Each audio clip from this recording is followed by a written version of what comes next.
সবাইকে জানাচ্ছি সুপ্রভাত। সবাই কেমন আছেন? সকালবেলায় আমি এক জায়গায় যাচ্ছি ঘুরতে এবং সময় আমার খুব ফেভারিট একটা জায়গা, তো আপনাদেরকে অবশ্যই শেয়ার করবো আমি কোথায় যাচ্ছি। তো দেখেন সুন্দর, পিছনে অনেক কি বলবো, প্রচুর একটা খোলামেলা জায়গা এখানে।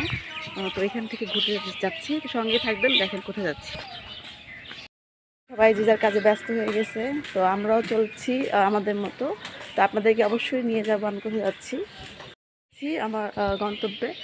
তো গাইজ, ভোরবেলায় আসলে ঘোরার মজা আলাদা। তো আমি যেখানে যাচ্ছি দেখতে পাচ্ছেন পিছনে বিশাল বড় রোড, বিশাল বড় রাস্তা। এই রাস্তার এখান দিয়ে যেতে হয়, তো আপনাদেরকে নিয়ে যাচ্ছি গাইজ।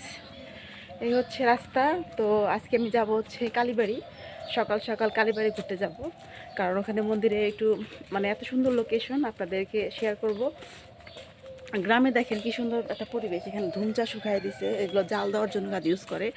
ধুমচার আছে আশেপাশে কত বাসা বাড়ি, আশেপাশে বেড়া দেওয়া, ঠিক আছে, অনেক বাসা বাড়ি, অনেক সুন্দর একটা রাস্তা। তো যাচ্ছি সেখানেই। গাড়ি একটা সুন্দর একটা এখানে বিল্ডিং আছে, দেখেন সুন্দর একটা পরিবেশ। পাশেই হচ্ছে নদী, ওই পাশটা হচ্ছে নদী। আপনাকে নদীর লোকেশনটাও দেখাবো। আমার সাথে থাকে আমার এক বোন আছে আমার পাশে, দেখতে পাচ্ছেন সামনে যাচ্ছে।